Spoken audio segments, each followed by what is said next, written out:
Beralih ke informasi lain, Saudara, Wakil Menteri Hukum dan HAM Edward Omar Syarif Hiyariye hari ini diperiksa KPK sebagai saksi kasus dugaan suap dan gratifikasi. Edi Hiyariye tiba di Gedung Merah Putih KPK Jakarta sekitar pukul setengah 10 pagi. Datang bersama kuasa hukumnya, Edi irit bicara soal pemeriksaan sebagai saksi untuk tersangka lainnya yang dijadwalkan oleh penyidik KPK hari ini. Sebelumnya, KPK telah menetapkan Wamenkumham bersama 3 orang lainnya sebagai tersangka dalam kasus dugaan suap dan gratifikasi. KPK juga telah mencegah para tersangka untuk bepergian ke luar negeri selama 6 bulan.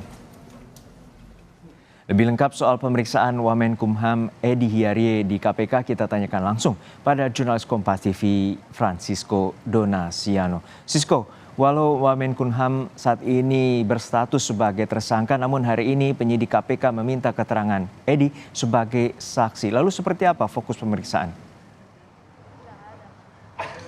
Yang pasti untuk melakukan ataupun juga pengembangan penyidikan yang dilakukan oleh penyidik KPK yang telah datang seperti itu pada hari ini. Nah, cukup menarik memang Juno dan juga saudara tadi terpantau setidaknya pada pukul setengah 10 pagi, itu berarti setidaknya sudah hampir 3 jam Wamenkumham yaitu Edward Hiyariye ini diperiksa oleh penyidik KPK pada hari ini. Datang, irit bicara, sehingga memang masih kami nantikan apa saja kemudian yang ditanyakan, berapa pertanyaan dicecar pada pertanyaan pada hari ini. Nah, untuk status hukumnya sendiri memang ini masih belum terkonfirmasi melalui konferensi pers, namun pada beberapa waktu yang lalu atau pada 9 November 2023 yang lalu memang telah disebutkan oleh Wakil Ketua KPK sudah ada tersangka terkait dugaan suap dan juga gratifikasi yang melibatkan selain Wamenkumham dan 3 orang lainnya.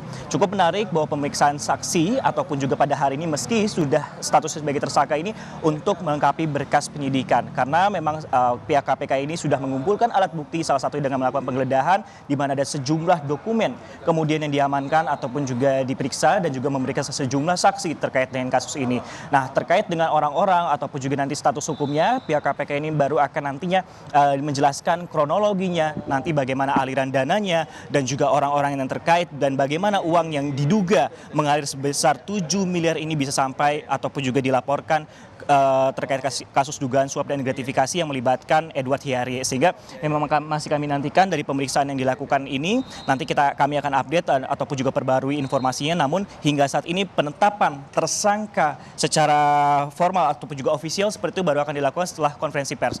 Juno. Baik, 3 jam sudah Wamenkumham Edi Hiyariye diperiksa KPK atas dugaan suap dan gratifikasi. Terima kasih jurnalis Kompas TV Francisco Donasiano dari Gedung KPK Jakarta.